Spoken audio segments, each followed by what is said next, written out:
All right. Well, it is good to have all of you guys who've logged in today.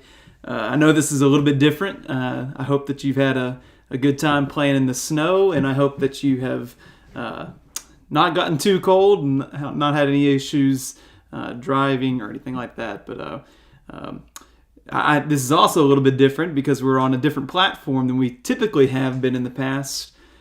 Going forward, this is what we're going to be using. We're going to start phasing out our use of WebEx, and we're going to transition to using YouTube full-time. And so I know some of you might have some questions about how that's going to work. Some of you that are used to using WebEx. Well, if you got questions, you can come talk to me. You can talk to Eric McCord, John Young, and we'll help you get that set straight and get it all figured out. But this is, I think, in the long run, the better solution to our live streaming needs. And so this is the first time you've ever been on this channel. We're glad that you're here. If you would, subscribe to it, because again, going forward, this is what we're going to be using. You'll be able to access past week's lessons. You'll be able to access, hopefully, as we're going to continue going on, quite a catalog, and hopefully we'll get it organized and into some digestible chunks, and so into some good playlists and that kind of thing. So if you would, go ahead and subscribe to it if you're a member of the church and want to keep track of all that we're doing. We're going to be continuing on a series that we started several weeks ago, looking through the book of Exodus. So if you have your Bibles, go ahead and open up to Exodus chapter 13. We're going to be going through that section today. Just to kind of recap where we've left off, we have spent quite a while talking about Moses and his interactions with King Pharaoh, and all of the miracles that God has performed in the past few weeks. If you remember, Moses is kind of an unlikely hero. He's somebody that tried to be a savior for his people and was rejected by his people. Moses was seen by the Egyptians as a Hebrew. The Hebrews saw him as not one of their own because he was raised a prince of the Egyptians. He was adopted by Pharaoh's daughter, and so he doesn't quite fit in with the Egyptians. He doesn't quite fit in with with his own Hebrew people. He then flees to Midian, and the Midianites see him and they say, well, an Egyptian helped us, and so he doesn't quite fit in there either. And so 40 years pass. He's called by God to help lead God's people out of Egypt, something he was very reluctant to do. And then he goes and confronts Pharaoh those times and tells him that if you don't let my people go, there's going to be some serious consequences. And certainly there were. There were the 12 plagues of Israel, of Egypt rather, and those 12 plagues were something horrible to live through. Some of them are err kind of on the nuisance side, whereas some of them are just devastating. On the nuisance side, you might have flies and frogs and things that are gross and are uncomfortable, things you don't want in your house. But on the more weightier side, the death of livestock.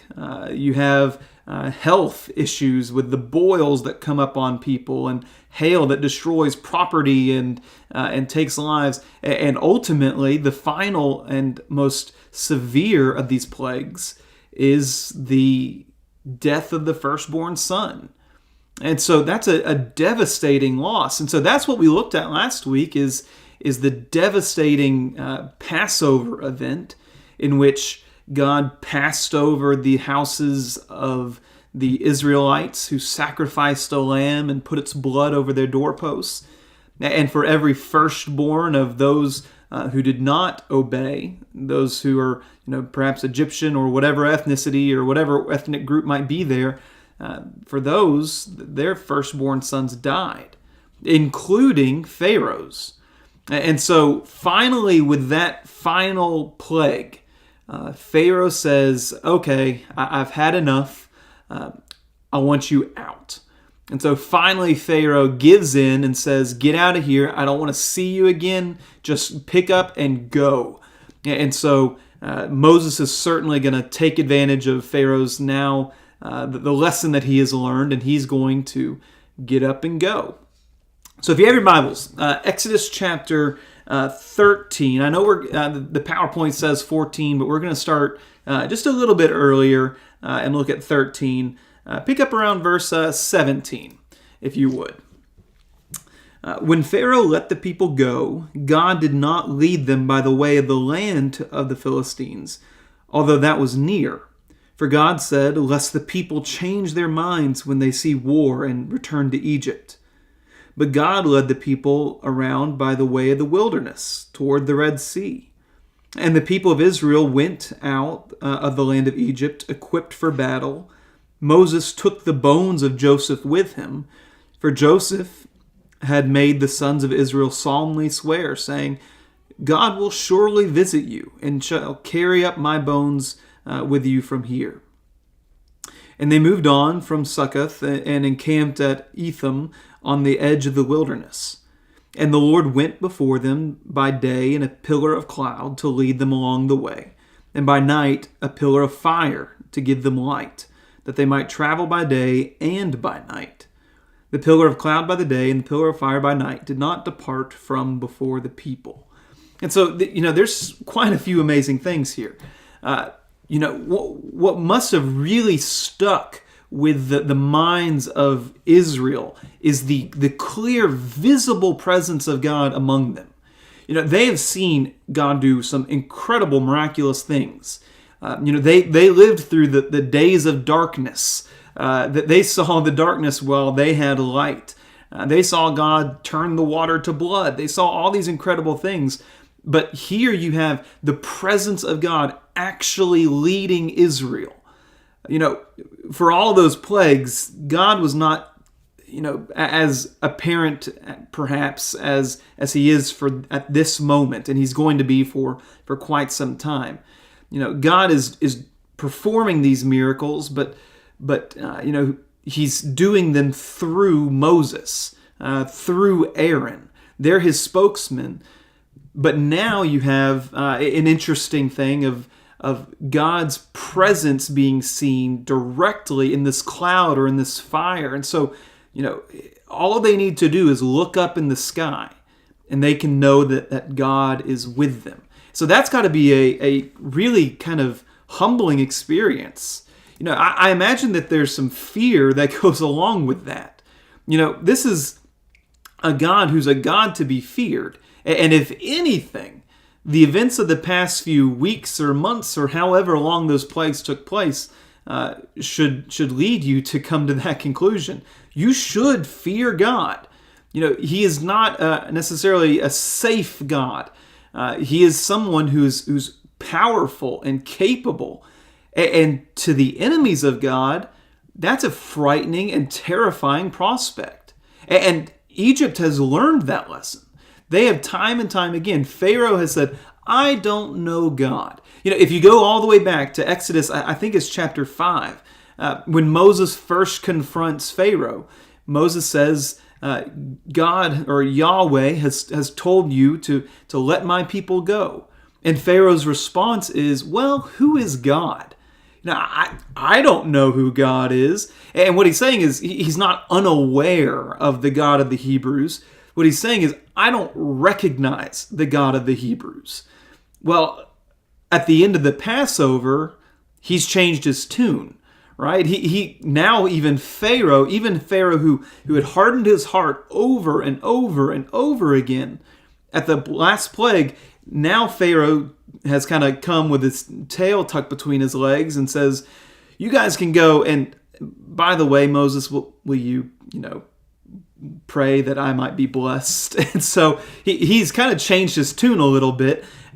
Even Pharaoh recognizes the greatness and the power of God, and rightfully so. And so this, these pillar of cloud, this pillar of fire is a image of God among his people. And certainly that's got to put a little bit of fear in you, because you remember what he's done. and you remember all that he's, those incredible miracles he's performed. And so I can see how that would be a frightening prospect. But, on the same side or flip side of the coin, I guess, maybe it's even the same side of the coin, you can see how there's a lot of comfort that comes with that. For the Israelites, this is the God who has delivered them. And all those signs and those miracles and all those plagues demonstrate the power of their God, a God who's chosen them and a God who's chosen to deliver them. And so there's some comfort. They don't have an impotent God on their side. They have a God who can do, above and beyond, a God who there is no competition. And you kind of saw that too with those plagues. When God commissioned Moses and Aaron, he gave them some signs to perform, the hand in the cloak for leprosy, and throwing the staff down, it becomes a snake. And, Pharaoh's magicians, they could kind of replicate those things. And even a couple of the plagues, like the water to blood, that Pharaoh's magicians could replicate, but they couldn't undo it. And there came a point where even Pharaoh's magicians say, hey, we got nothing here. We can't do this. This is way out of our league. And so, there's some comfort for Israel, I imagine, in seeing the power of God as something that no one can compete with. And here it's dwelling with us. And here it's giving us this direct guidance on where to go. That's got to have been an incredible experience. There's an interesting part here about the carrying up of Joseph's bones. If you remember back, we discussed the book of Genesis about a year or so ago, and the very ending of the book of Genesis, you may want to turn there. Genesis chapter 50. In Genesis 50, you pick up around verse 24. This is the account of the death of Joseph. And so these are the last words Joseph's going to speak. These are the last words of the book of Genesis, for that matter. Joseph said to his brothers, I'm about to die, but God will visit you and bring you up out of this land to the land that he swore to Abraham, to Isaac, and to Jacob. Then Joseph made the sons of Israel swear, saying, God will surely visit you, and you shall carry up my bones from here. So Joseph died, and being 110 years old, they embalmed him, and he was put in a coffin in Egypt. So you have an interesting, at the death of Joseph is foretelling the things that are taking place here and in this generation. Joseph says, God is going to deliver you out from Egypt. And you can imagine in the time of Joseph, that might have been a kind of strange thing to say, because Egypt was a blessing for Joseph and his brothers. They'd gone to Egypt to escape these famines that had driven them out of the promised land, and they were starving to death, and they found life in Joseph and life in Egypt. But on Joseph's deathbed, he's saying, God's going to deliver you from this place.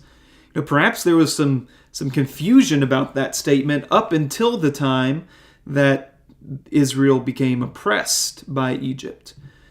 But in all of that's transpired, in all these years that they've been in Egypt, and all these years that they've been a slave, Israel has not forgotten the last words of Joseph. I think that they have not forgotten, well, obviously they've not forgotten to bring his bones back into the promised land. They clearly carry out that part, but if they remember that part, I don't think they forgot the other part. I think that they remember, and they're very much aware of that prophecy made by Joseph all those years ago that God is going to deliver them. And so that's an interesting thing. And so going forward, God is going to be appearing as a pillar of fire and a pillar of cloud, and Israel is going to be carrying up these bones up into the promised land. Pharaoh may have forgotten Joseph, but Israel certainly has not. So let's get to perhaps one of, if not the most famous story from the life of Moses, the parting of the Red Sea. If you picture Moses, there's probably several scenes you probably picture. You might picture him as a baby in the basket. You might picture him up on Mount Sinai. But I bet if you have one mental image, I bet it's probably this image of Moses parting the Red Sea. So let's pick up and let's read, starting in verse 1. The Lord said to Moses, "Tell the people of Israel to turn back and encamp in front of Pihareoth, between Migdol and the sea, in front of Baal-Zephon. You shall encamp facing it by the sea. For Pharaoh will say of the people of Israel, they are wandering in the land, and the wilderness has shut them in. And I will harden Pharaoh's heart." And again, that word harden is the word strengthen in Hebrew, as we talked about before. "And he will pursue them, and I will get glory over Pharaoh and all his hosts, and the Egyptians shall know that I am the Lord." And they did so. When the king of Egypt was told that the people had fled, the mind of Pharaoh and his servants was changed towards the people. And they said, "What is this that we have done, that we have let Israel go from serving us?" So they made ready his chariot and took his army with him, and took 600 chosen chariots and all the other chariots of Egypt, with officers over all of them. And the Lord hardened the heart of Pharaoh, king of Egypt. And he pursued the people of Israel, while the people of Israel were going out defiantly. And the Egyptians pursued them. All Pharaoh's horses and chariots and his horsemen and his army overtook them, and camped at the sea by Piharoth, in front of Baal-Zephon. When Pharaoh drew near, the people of Israel lifted up their eyes, and behold, the Egyptians were marching after them, and they feared greatly.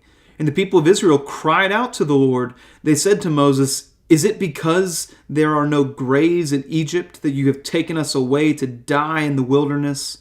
What have you done to us in bringing us out of Egypt?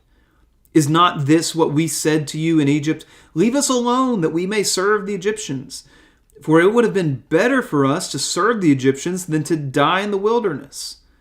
And Moses said to the people, "Fear not, stand firm, and see the salvation of the Lord, which he will work for you today. For the Egyptians whom you see today, you shall never see again. And the Lord will fight for you, and you only have to be silent." And so there's a fascinating couple things here. Israel is encamped in the worst place you could possibly be encamped. They have encamped right up against the Red Sea. And Egypt is to their left, the sea is to their right, and they are stuck because there's no escape. Israel has Egypt has chariots and horsemen and all these kind of things. And Israel is just, they're on foot. They've got animals to take care of, so they can't flee to the north because they'll be, outsped. Egypt will catch up. They can't flee to the south for the same reason. They can't flee to the east because there's the Red Sea, and so, Egypt is closing into the west. So what are you going to do? And so Israel, I'm going to get that right one of these times, is terrified because they see no possible escape. Any possible route is going to lead to either their death or their re-enslavement. And so they begin to despair. And Israel, of course, goes to what they're best at, and they're going to prove themselves to be really adept at, which is questioning God. And so Israel comes up to Moses and they say, "What have you done to us? You've killed us. We should not have listened to you. We should have stayed put because there's only death that awaits us. There is no hope. There is no salvation. We were better off in Egypt." And this is the second time they've spoken this way. If you remember, go back a couple pages in your Bibles to Exodus chapter 5, verse 21. The first time when Moses came to Pharaoh and said, "Let my people go," Pharaoh says, "Not a chance." And then Pharaoh says, well, the reason why these Israelites, they're wanting to leave and is because they're just lazy. And so what we need to do is kind of double down and make their work harder on them. And so what Pharaoh does is he removes the straw from them.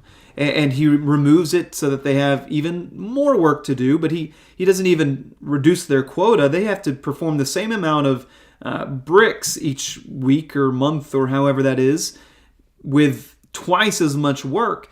And so when the Israelites learn of this, they go to Moses and they say, verse 21 of chapter 5, "The Lord look on you and judge, because you have made us a stink in the sight of Pharaoh and his servants, and you put a sword in their hand to kill us."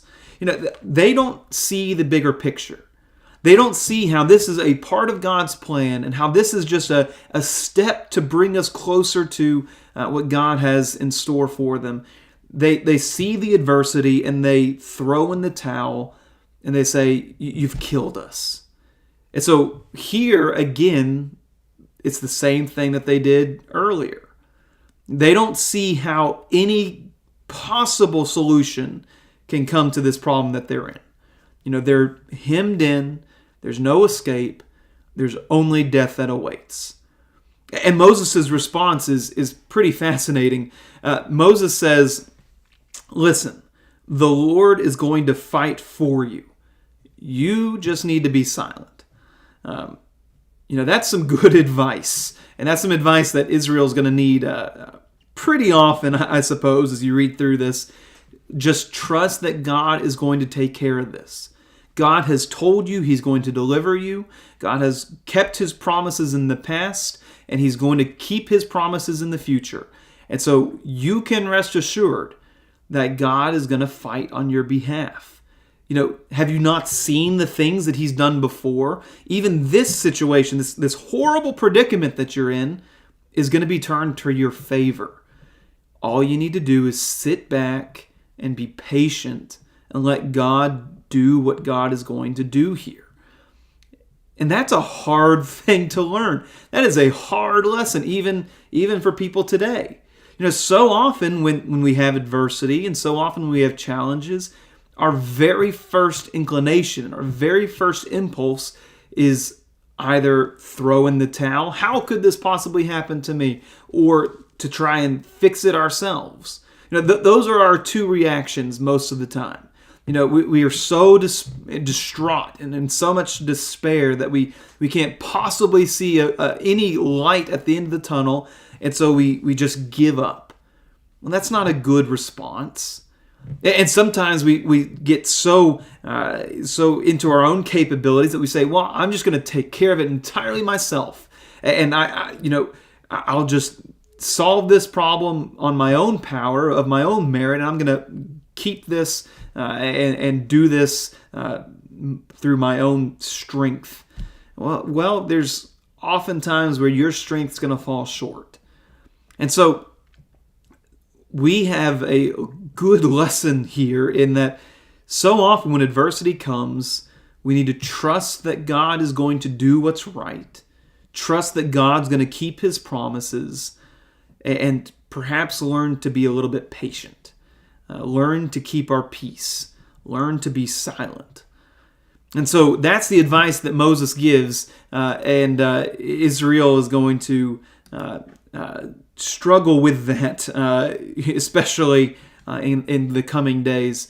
Let's pick up a little bit more in verse 15. "The Lord said to Moses, 'Why do you cry to me?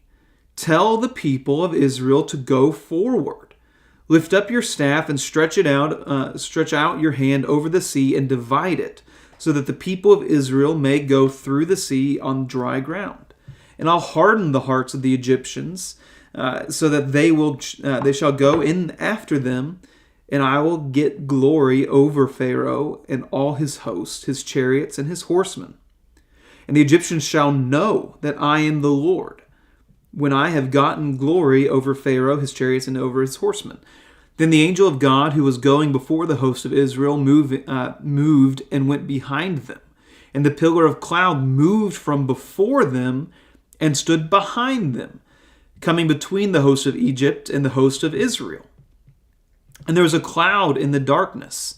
There's a cloud and darkness, and it lit up the night without one coming near the other all night. Then Moses stretched out his hand over the sea, and the Lord drove back the sea by a strong east wind all night and made the sea dry land, and all the waters were divided. And the people of Israel went into the midst of the sea on dry ground, the waters being a wall to them on the right hand and to the left. And the Egyptians pursued, and they went in after them in the midst of the sea, all Pharaoh's horses and his chariots and his horsemen. And in the morning watched the Lord, and the pillar of fire and the cloud looked down on the Egyptian forces and threw the Egyptian forces into a panic, clogging their chariot wheels so that they drove heavily. And the Egyptians said, "Let us flee before Israel, for the Lord fights for them against the Egyptians." Then the Lord said to Moses, "Stretch out your hand over the sea, and the waters may come back upon the Egyptian, upon the chariots, and upon their horsemen." So Moses stretched out his hand over the sea, and the sea returned to its normal course when the morning appeared. And the Egyptians fled into it. The Lord threw the Egyptians into the midst of the sea. The waters returned and covered the chariots and the horsemen and all the hosts of Pharaoh that had followed them into the sea. Not one of them remained. But the people of Israel walked on dry ground through the sea, the waters being a wall to them on their right hand and to their left. Thus the Lord saved Israel that day from the hand of the Egyptians, and Israel saw the Egyptians dead on the seashore. Israel saw the great power that the Lord used against the Egyptians. So the people feared the Lord, and they believed in the Lord and in his servant Moses. And so what you have here is an incredible scene. Israel is despairing. God tells them through Moses, God is going to fight for you. Just be silent and wait and see what he's going to do. And so when God then speaks to Moses, he has an interesting reply. He tells Moses, stop crying out and move forward. That seems like a kind of counterintuitive thing that God might say. God tells Moses, stop crying out. Stop praying. Crying out here, they're petitioning God for intervention. They're praying essentially. And he says, stop that, and it's time for you to get on the move. Press forward. You can't stay here. You have to take some action. It's a strange thing for God to say at a time, now is not the time for praying. Now is the time for action. But that's a command that appears, elsewhere in the Bible. In Acts chapter 22, verse 16, you have a similar statement when Paul is, or rather Saul is been blinded on the road to Damascus. He has that confrontation with Jesus. He goes to a house and he prays. He realizes the error of his ways. God sends a man named Ananias to him to explain the gospel to him. He finds Saul praying, and in verse 16 he says, "Why do you wait? Rise, be baptized, wash away your sins, calling on his name." You have a similar thing here where he says, why are you, stop praying. This is not the time for that. Now is the time for action. Go and act, because there's something you must do. And so this is an interesting moment, because God is saying, listen, the time for crying out's over. Now is the time for you to take action and go.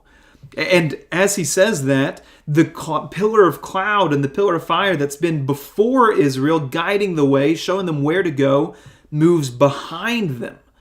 And now there's this wall between Israel and Pharaoh's armies. You got the sea, Israel, the presence of God, and then Egypt. And there's this dividing barrier between Israel and Egypt of God's presence, as this saying, just try it.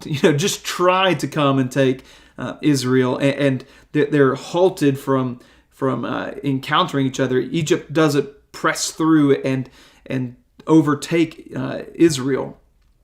And over the course of the night, there's a strong wind that blows, and it divides the sea when Moses separates the water, and the sea is walled up on both sides. And in Exodus chapter 15, we're going to talk about it, but we're not going to go through all of it. It says that the waters are heaped up, they're piled up. Some translations say they're congealed, which is kind of the imagery of like Jell-O or something like that. And so there's this incredible scene where a sea is split in two, and Israel walks out on dry water or on dry land. This is not what Israel expected. I don't know if this is what Moses expected, but this is what God commanded. So often in the Bible, you see that God works in ways that clearly no one would ever expect him to do. You see in the book of Genesis, one of the common themes that comes up is that you expect great things from the oldest, right? You expect great things from Ishmael, because Ishmael is Abraham's firstborn son. You expect great things from Esau, because Esau is Isaac's firstborn son. But God chooses the younger. He chooses Isaac, not Ishmael. He chooses Jacob. He doesn't choose Esau. God does things that people don't expect him to do. And here you have another one of those instances. Nobody expects God to separate the sea. With all this snow that we've gotten, you can imagine just how heavy water is. I was trying to open our trash can today, and we had however much snow we had at our house, about 7 inches or so, and it was really difficult just to lift the lid of the trash can because with all that snow piled on. Can you imagine how much weight is behind in a sea for God to just split? That's no one can do that. No one can do what God has done. And yet God has continually done what no one else can do, what no other, small g God can do. He stands alone as one who's truly capable. And so, the sights that Israel have seen is incredible. And it's obvious to everyone. The Egyptians, when they see what God's done, they realize that, we have made a mistake. And God closes up the sea on the Egyptians that pursue the Israelites, and they're drowned. And then at the very end, you have Israel standing on the opposite shore, and they see the bodies of these Egyptians washing up on the shore. And look at verse 31. Israel saw the great power that the Lord had used against the Egyptians. So the people feared the Lord.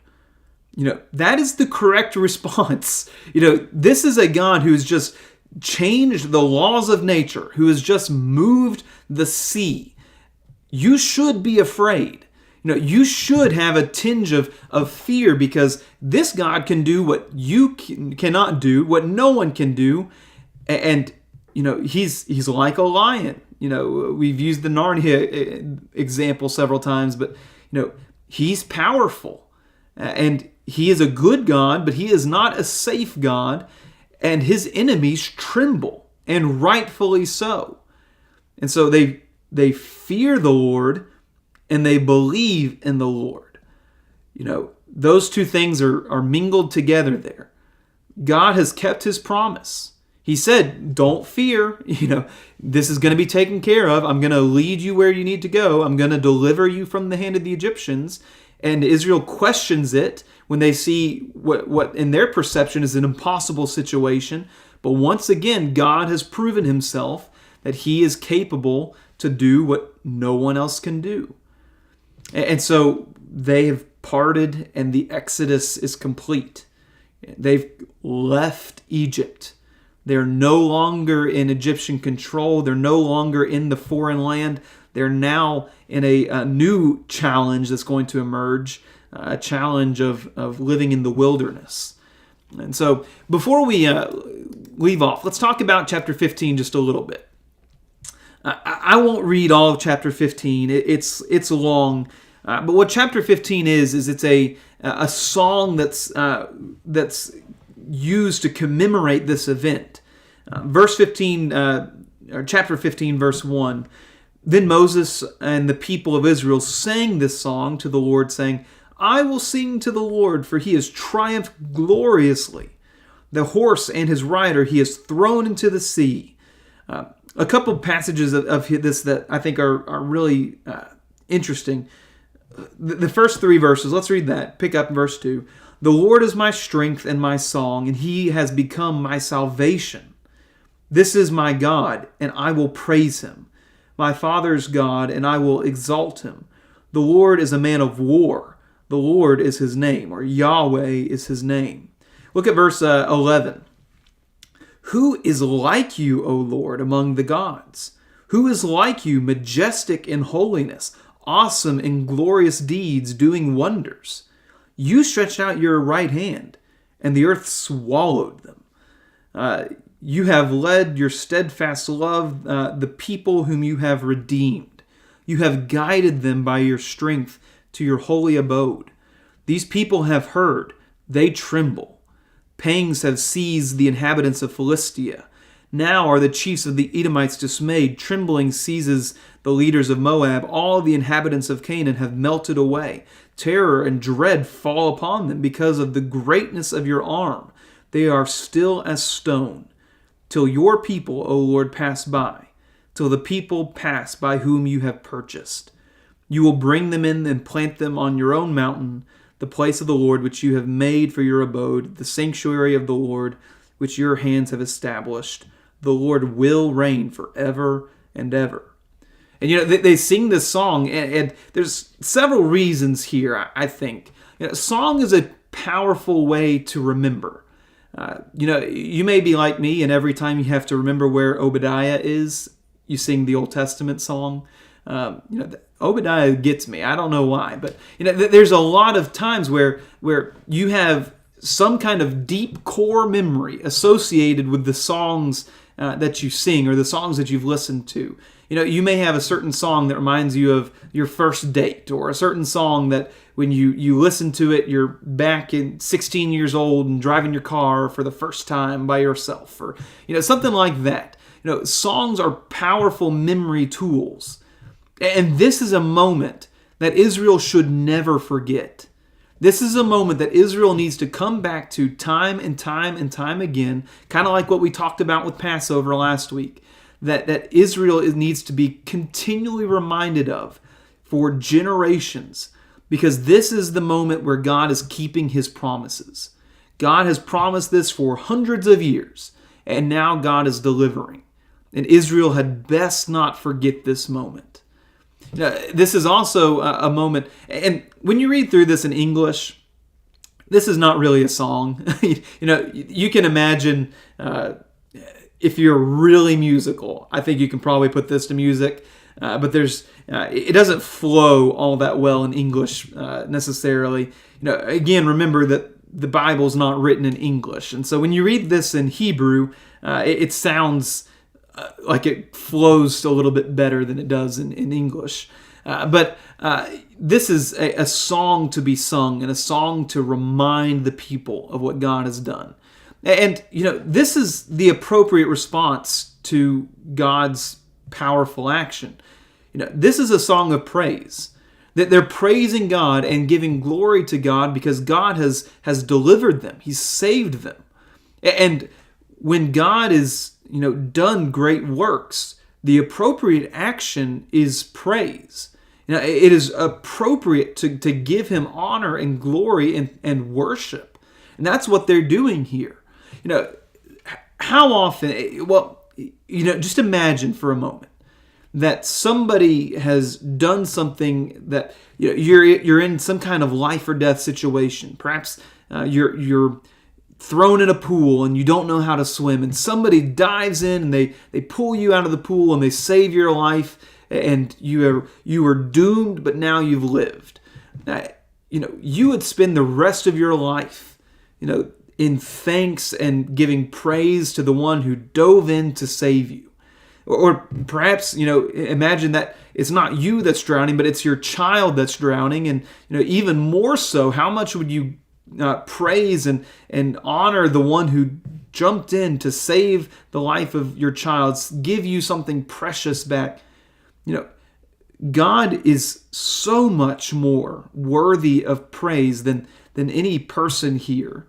We're all fallible people, and we've all sinned, and we've all make mistakes, but God is perfect, and God is supreme, and God is infinite in all of his attributes. And so God, above anything else, is worthy of worship and worthy of praise. And so remembering how God delivered Israel from the hands of the Egyptians, they sing his praises, and rightfully so. I think it's a shame that so often worship becomes a chore. For so many, it's just become a routine type thing. It's Sunday, got to go to church. It's Wednesday, got to drag myself out of bed and go to, or if you're dragging out of bed on Wednesday, either you work third shift or you have really slept in, it's time for church. I got to drag myself there and punch my clock and, warm my pew for the hour and then go back home and get back into whatever else I was doing for the day. For those who understand the power of God's mercy and for the depth and the gravity of God's grace, worship is not a chore to be done. It's a privilege. This is an opportunity to sing the praises of the one who saved you. And you can imagine, the salvation that Moses has received is a life, life-saving effort that God has expended on their behalf. But, think about what God's done for us. Think about the eternal consequences of Christ's sacrifice on the cross. How can we keep but to sing his praises? Worship is not a chore. It's not a box to be checked, but it's a privilege.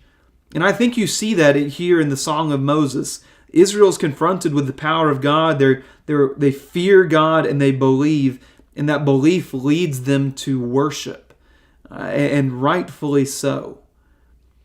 So we're going to end off here. Next week we're going to talk about Israel beginning their adventures in the wilderness. We're going to pick up probably chapter 15, verse 22. Israel has learned a couple hard lessons, and they have a lot more hard lessons in store. This is, little do they know that this is only the beginning of their journey, and it's going to be a long one. And so next week they're going to enter into the wilderness and start approaching Mount Sinai, where they're going to receive a covenant from God. I appreciate all you guys tuning in. For those of you who've joined the live stream, again, I'm just going to put one more shameless plug out there. If you haven't subscribed to the channel, this is going to be the way that we're going to be doing our live streaming moving forward. We're going to be phasing out WebEx, and we'll be focused primarily on YouTube. And so I'm glad that you've joined us. We hope to see you back with good weather, hopefully, on Sunday.